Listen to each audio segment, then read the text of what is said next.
All right, folks, I'm Tom Downey. That is Mitchell Renz. He's on Twitter at MitchellRenz365. I'm on Twitter at WhatGoingDowney. Let's take a look at some more of the notable free agents and where they could sign. How about Earl Thomas? Now, as we've said before, the Cowboys are not out of the race for Earl Thomas, but after what Landon Collins got, the price tag might be too high if a team throws big money at him.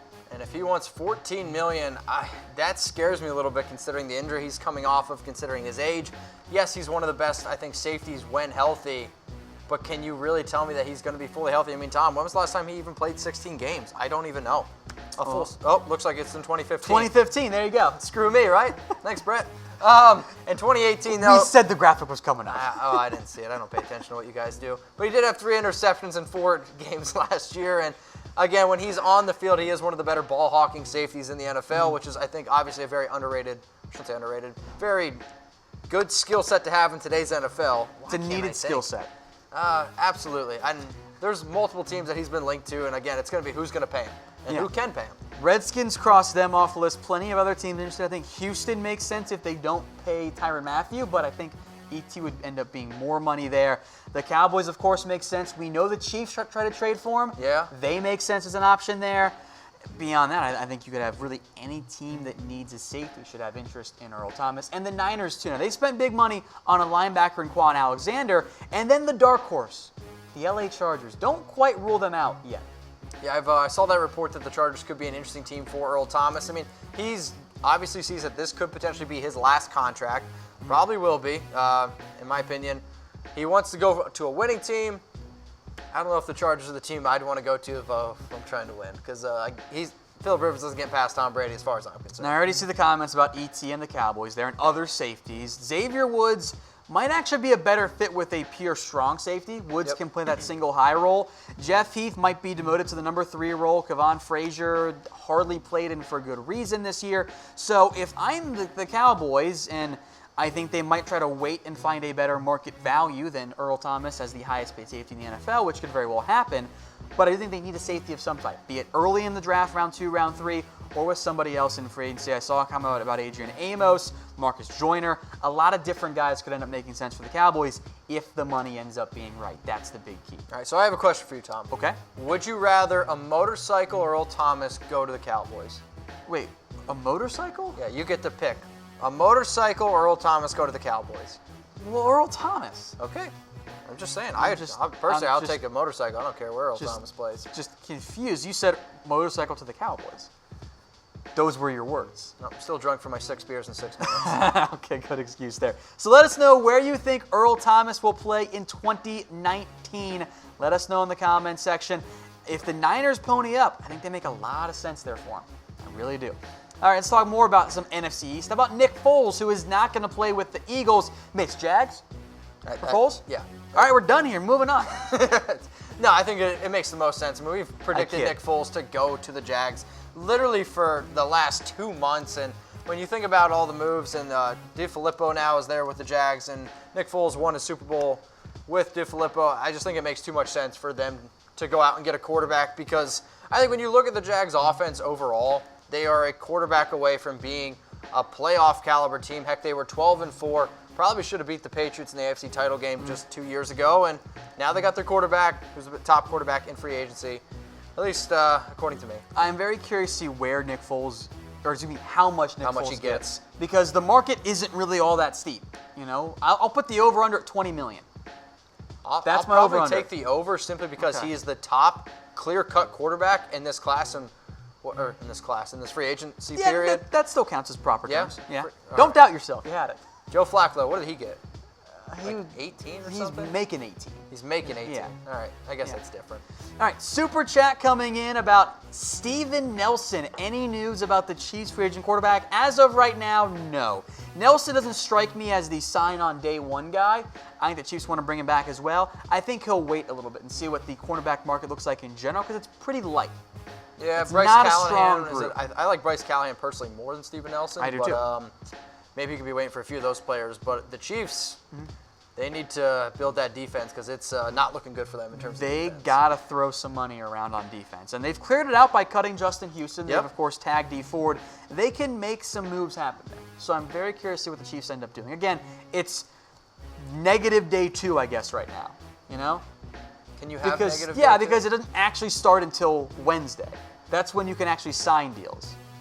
So, like, kind of counts, kind of doesn't count. All right, let's talk about Anthony Barr then before I have to go too far into math, which you guys just don't want to see happen. The report from The Athletic, team -2. That's better, Brett. Thank you, producer Brett. Anyway, the Lions are the favorite to land Anthony Barr is the report there, which I find fascinating, Mitchell. Yeah, but apparently the Lions are just trying to throw money around it everywhere, and I think it's trying to figure out where they're going to play Anthony Barr, where they're going to put him. The Jets obviously want Barr. I know the Raiders are interested in Anthony Barr as well, but here's the thing. Barr had a little bit of a down year in 2018. I think it was a bad overall year for the Minnesota Vikings, but in 2017 he had a pretty good year. The 2014 first-round pick out of UCLA. I think since he's come into the NFL, has been one of the better linebackers, has been one of the more diverse linebackers. It's just, is he going to be able to fit with this Lions defense? They're building.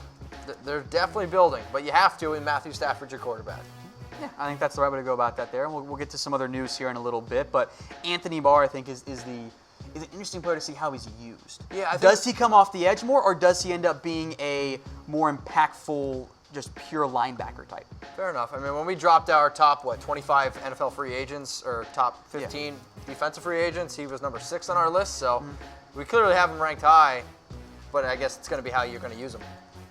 All right, some more other notable players to take a look at here. How about Mark Ingram?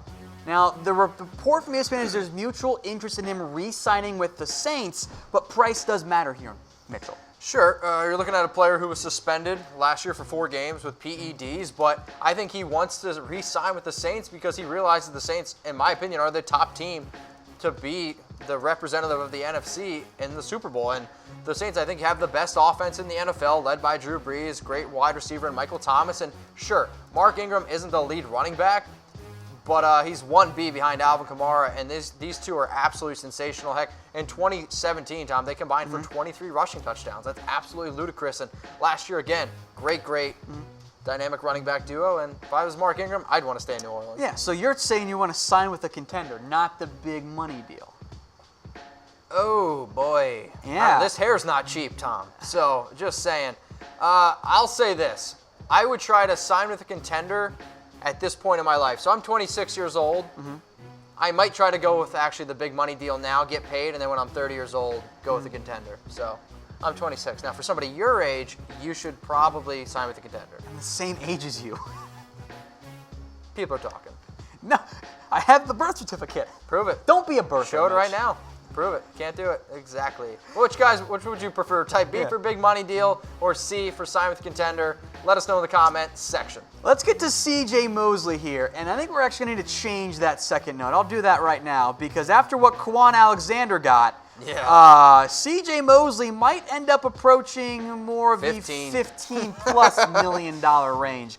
The NFL just totally reset the inside linebacker market with Quan Alexander's deal, and I think most of you would agree you'd rather have C.J. Mosley than Quan Alexander. Different players, of course, but give me Mosley instead. I mean, Mosley, you insert him on just about any defense, and he's probably going to be the captain of that defense. I mean, over 100 tackles last year, and basically since he's come into the NFL, has been over 100 tackles every year, an absolute tackling machine. And I think when you can learn behind T. Sizzle, when you can learn behind Ray Lewis, it's really going to help you out. Now, there was a report that the Redskins in particular were trying to clear out some space to afford C.J. Mosley, shopping guys like Mason Foster, shopping guys like Zach Brown. Of course, they don't know what's going to end up happening in the end with Reuben Foster, but he's also on that roster right now. If they could clear it out, that's a lot of money to spend, and the Redskins are back under Dan Snyder just throwing money out in free agency. I mean, I would actually like the C.J. Mosley move, though, and I mean, C.J. Mosley, Landon Collins, that's probably a really good way to jumpstart a young defense, at least in my opinion. But I don't know. This show, not about us, Tom. Yeah, but you about guys. Everybody watching. Where's C.J. Mosley going to play in 2019? watching on Facebook, you're watching on YouTube, we want you to comment below. You want to get your comments on the show? Subscribe, youtube.com/chatsportstv. Yep. I think the Cardinals, by the way, are a fun dark horse. Now, another news item that just happened for you guys, Kenny Vaccaro is back with the Tennessee Titans. Mitch knows how I feel about him. A 4-year, $26 million deal, $11.5 million guaranteed. Of course, it's not Landon Collins money, but the Titans picked him up late in the preseason because of an injury to Jonathan Cyprien, and he proved, as I said for months, that he was a reliable starting safety, and the Cowboys should have signed him, and the Titans get a pretty decent value deal here. I think the more important question is, Tom, kill one, marry one, do one. Kenny Vaccaro, Teddy Bridgewater, me. Repeat it again? Kill one, do one, marry one. Okay. Kenny Vaccaro, Teddy Bridgewater, me. All right, I'm gonna marry Vaccaro because he just got paid. I'm not stupid. I will do Teddy Bridgewater, and I'm gonna murder you on it. All right, let's get it going. Wow. So again, Kenny Vaccaro joins a 4-year, $26 million deal with Tennessee Titans, and the safety market has reset a little bit better now. It's a little bit more reasonable. Was not even in the discussion with Tyrann Mathieu, Landon No, Collins. but he didn't get signed. Like, no one wanted him. Okay, I think this is another player, Tom. I know you like Kenny Vaccaro, but I think it's the love.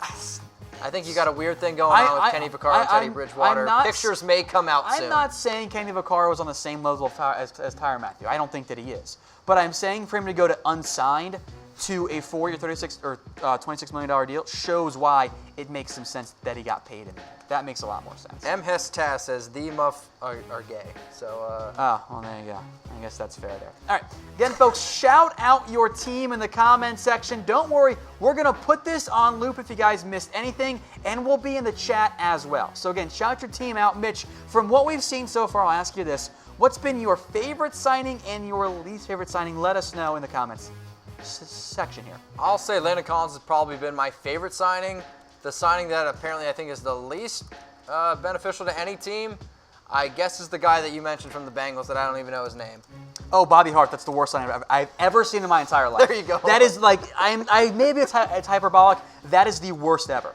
The worst ever signing in the worst history ever. of the NFL. Yeah. Dude's got no heart for Bobby. $7 million a year for a player who just sucks. There's no other metric available that says otherwise. By the way, one more quick news item here for you guys. Frank Gore is going to the Buffalo Bills. A 1-year, $2 million deal. What do you think of that one, Mitch? Who reported it? Adam Schefter. Okay. Because I've heard about somebody else going to the Bills, and that one was fake news as well. So, Frank Gore to the Bills. I like it, but I don't at the same time. Yeah. So again, Frank Gore heading to the Buffalo Bills on a 1-year, $2 million deal. I guess they just wanted to get older at linebacker, or at running back, excuse me. Maybe Frank Gore could play linebacker. I don't even know at this point. But good for Frank Gore, man. He continues to get out, get a contract, get paid. Man, he's doing his thing. The AFC East incest continues, I guess. That's what that is there. LaShawn McCoy, Frank Gore, oldest running back duo maybe in NFL history. It is indeed pretty old. I asked you your favorite and least favorite signing earlier. Of course, Bobby Hart, by far the least favorite for me. I am a big fan of the value for Kenny Vaccaro. I also like that Trey Flowers deal in particular. I like Trey Flowers a lot. It makes a lot of sense with Matt Patricia. Quan Alexander, really, really overpaid, but that's just my opinion. All right, folks, again, we'll put this on loop for you guys, and we'll be in the comments section answering any of your questions, so keep them coming down there.